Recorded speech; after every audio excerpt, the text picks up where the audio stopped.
Hello everyone, আসসালামু আলাইকুম। আশা করি আপনারা সবাই অনেক ভালো আছেন। আলহামদুলিল্লাহ, আল্লাহর রহমতে আমি অনেক ভালো আছি। আপনাদের মাঝে আজকে নিয়ে আসলাম চিকেন শাশলিক রেসিপি। অবশ্যই ফুল ভিডিওটা দেখতে হবে। পুরো ভিডিও জুড়েই কিন্তু রয়েছে অনেক টিপস অ্যান্ড ট্রিক্স, যেটা না দেখলে অবশ্যই মিস করে যাবেন। আর একটা স্পেশাল সস, যেটা আপনার রেসিপিটাকে একদম দুর্দান্ত করে তুলবে। এখন চিকেনটাকে আমরা ম্যারিনেট করে নিব। তো প্রথমে দিয়ে দিচ্ছি হচ্ছে 1 টেবিল চামচ আদা বাটা, 1 টেবিল চামচ রসুন বাটা, তারপর দিয়ে দিব হচ্ছে স্বাদ মতো লবণ। এই রেসিপিটা করার জন্য খুব বেশি মশলার প্রয়োজন নেই। 1 টেবিল চামচ দিয়ে দিব হচ্ছে গরম মশলা গুঁড়ো বা জিরার গুঁড়ো দিতে পারেন। আর 1 টেবিল চামচ হচ্ছে মরিচের গুঁড়া। ঝালটা আপনারা কম বেশি দিয়ে নিতে পারেন আপনাদের টেস্ট অনুযায়ী। 2 টেবিল চামচ দিয়ে দিলাম হচ্ছে টক দই।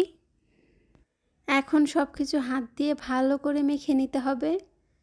আর পারলে 30 মিনিটের জন্য রেস্টে রেখে দিবেন।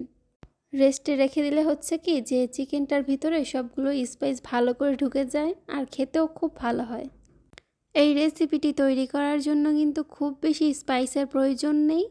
আর দেখতে পাচ্ছেন চিকেনটাকে আমি কতটা সুন্দর করে মিশিয়ে নিয়েছি এখন। আর এখন তৈরি করে নিব হচ্ছে সেই স্পেশাল সসটা। এই সসটার জন্যই কিন্তু আপনার রেসিপির স্বাদ আরও দ্বিগুণ হয়ে যাবে। তো এই সসটা বানাতে প্রথমে 2 টেবিল চামচ নিয়ে নিচ্ছি হচ্ছে সয়া সস, 1.5 চামচ দিয়ে দিব হচ্ছে চিনি, তারপর দিয়ে দিব হচ্ছে 2 চামচের মতন অয়েল। আর আমরা কিন্তু চিকেনটাকে ম্যারিনেট করার সময় অবশ্যই তেল দেইনি। আর হচ্ছে কি ক্যাপসিকাম নিতে হবে কিউব কিউব করে কেটে। দেখতে পাচ্ছেন আমি কিভাবে কেটে নিয়েছি। বেশি বড়ও কাটা যাবে না আর খুব বেশি ছোটও কাটা যাবে না। আপনার চিকেনের পরিমাণ মতো বা চিকেন যে সাইজ করবেন ওই সাইজ অনুযায়ী আপনি ক্যাপসিকামগুলোকে সুন্দর করে কেটে নিতে পারেন। আর বাসায় যদি হচ্ছে গ্রিন ক্যাপসিকাম, তারপর হচ্ছে রেড বা ইয়েলো ক্যাপসিকাম থাকে, সবগুলোই আপনারা দেওয়ার চেষ্টা করবেন। তা আমার বাসায় হচ্ছে রেড আর গ্রিনটা ছিল, তাই আমি এ দুইটাই দিচ্ছি। আর পেঁয়াজ, অবশ্যই পেঁয়াজ দিতে হবে।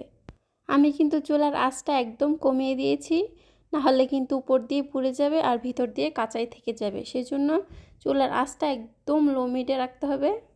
আর উল্টে পাল্টে ভালো করে এই সসটা উপর দিয়ে ব্রাশ করে দিয়ে দিতে হবে। আমি লো মিডিয়ামে রেখে প্রায় 15 মিনিটের মতন রান্না করেছি এটাকে। যখন উপর দিয়ে হালকা হালকা পুড়ে যাবে তখন হচ্ছে কি বুঝতে পারবেন যে আপনার রেসিপিটা সম্পূর্ণ তৈরি। আর হচ্ছে হাত দিয়ে বা চিকেনটাকে একটু দেখে নিতে পারেন যে সিদ্ধ হয়েছে কিনা। আমার ভিডিওগুলো যদি আপনাদের ভালো লেগে থাকে তাহলে অবশ্যই একটি লাইক এবং কি সাবস্ক্রাইব করবেন। আর কোনো রেসিপি জানার থাকলে অবশ্যই কমেন্টে জানাবেন, আমি সেটা দেখানোর চেষ্টা করব। আসসালামু আলাইকুম।